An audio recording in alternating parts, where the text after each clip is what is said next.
Hey, Pretty Girl Club. So today I want to talk about the concept of black male worship and how women who are centered around black men tend to hate MLS women the most.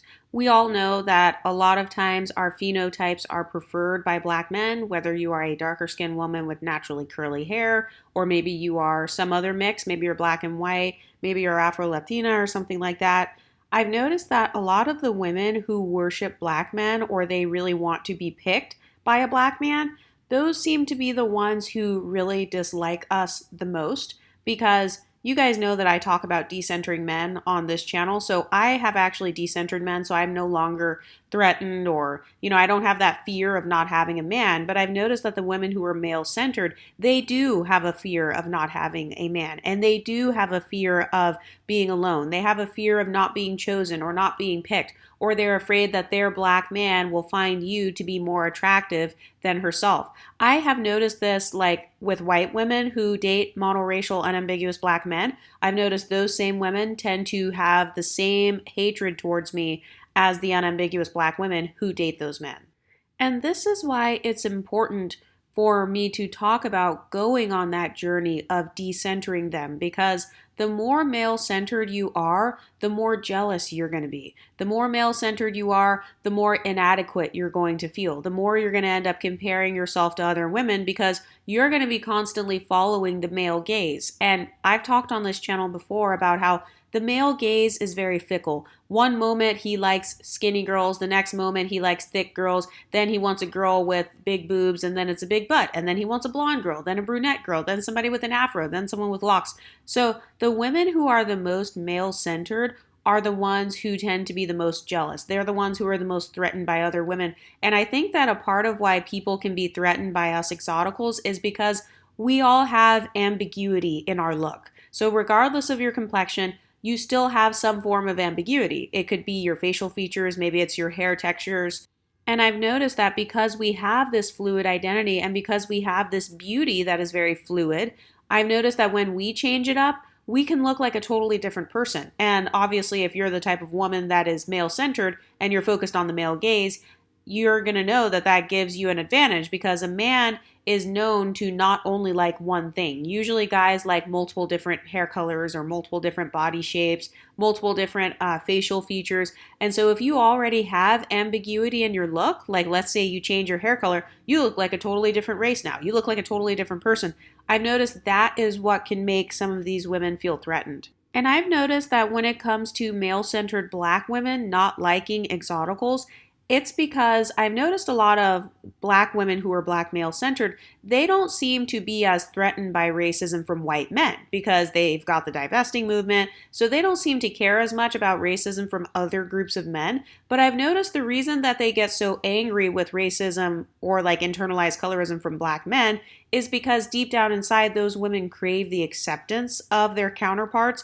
They crave the attention of their counterparts, and they are centering their own beauty around their counterparts. So in their minds, when they were little girls dreaming about their Prince Charming, they imagined a black man. They imagined a dark-skinned black man, especially the black women who really grew up in black culture. And they were watching all those Blackistan movies like Soul Food and all those Tyler Perry movies. And, they watch all of these TV shows and stuff that are kind of centered around black struggle love. Or they watch media where they idealize black men. Has anyone else noticed that? How in a lot of these struggle love black movies, it idealizes these degenerate black men. So he'll be like the thug, but then he's like a good guy to his girl, so that makes him somehow attractive. Or like, oh, he's a cheater, but he always came back to his girlfriend and then they worked it out. Or he's a felon and a criminal, but it doesn't matter because she holds him down. She's his ride or die. So I've noticed that the black women who have been brainwashed with these sorts of doctrines,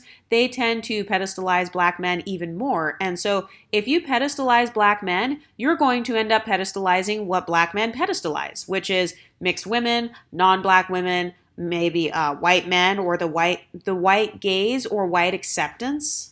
So what I've noticed is that exoticals are really just kind of like collateral damage in this whole battle between black women and black men. I've noticed that they obviously have a gender war going on.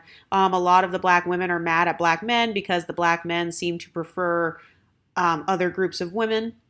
So instead of just decentering those men altogether, a lot of those women will have resentment towards the women who are considered the preferences by black men. But what I don't like is how people assume that if you're an MLS woman that you automatically date unambiguous black men.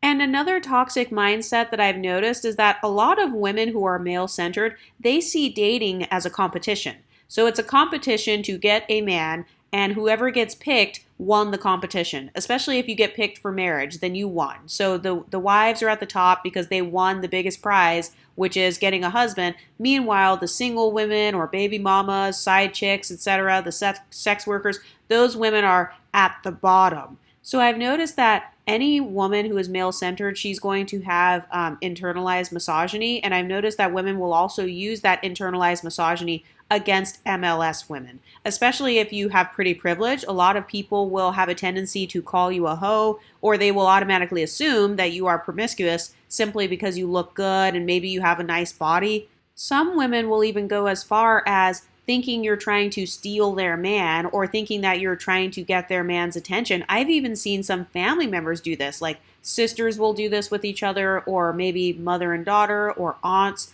cousins. And this all comes from centering these men. And I've also noticed that in the black community in particular, there is this trope that there are not a lot of good black men. You know, there's a trope that finding a good, professional, smart, educated black man who is also classy, a lot of people think that that's very rare. I mean, I'm not arguing with that. I don't really have an opinion on that. I think that it's rare with any race of man. So I guess if you want to include black men in that, then so be it. But I've noticed that for a lot of the women who are kind of waiting for their black Prince Charming, they're kind of waiting for their Wakanda warrior to come sweep them off their feet. They get mad when they see MLS women because they feel like she has more of a chance of being swept off of her feet by some black Fabio who's just going to whisk her off into the sunset, and they're just going to have this romantic life. And so I've noticed that the women who tend to romanticize black men the most, and the women who worship black men the most, and they romanticize kind of that thug type of guy, they romanticize the guy who makes hood money, aka the money that's like not legal. They romanticize those guys. They are bound to dislike you if you happen to look like a video vixen. Because we all know that the majority of like the video vixens are mixed race women, regardless of phenotype, regardless of complexion. Most of those women are mixed race. And so let's say you're a darker skinned mixed woman, you most likely do look like a video vixen. You might have that same look as like Stacey Dash or like somebody who has that sort of phenotype or whatever. And I've noticed that this can cause male-centered black women to be jealous of you. And I know that for me personally, I've also experienced hatred from some of the divestors, because the divestors who like the white men or they like Asian men and stuff like that, they will get mad at mixed women as well because you are mixed with that people group. Like if you're half white or if you are black and Latin American, you're a Blasian, they may get jealous because they feel like you have a closer proximity to that culture to begin with. So if you were to date that guy, he is getting a combo of the blackness and he's also getting the Asian culture that maybe you guys both have in common. But has anyone else noticed this? Has anyone noticed that the women who are very black male centered, they tend to hate us the most, or they tend to have the most smoke for us? Because I've also noticed, even on YouTube, a lot of the black women empowerment content creators who talk the most shit about MLS women, those are women who only date black men because they say it on their channel. They only date black men, and they are not divestors. They might be pro-swirling and stuff, but as far as who those women date in real life, it tends to be black men. And I've noticed a pattern where they have that same hatred for mixed race women, especially mixed women who have black fathers, because they feel like, you know, that's one black man that got stolen from black women, and now he went with a Latina woman, and now he birthed this exotical who's going to be the preference, and now that exotical is going to steal another unambiguous black man. Has anyone else noticed this? What do you ladies think? Let me know in the comment section, and I'll talk to you next time. Stay pretty, ladies.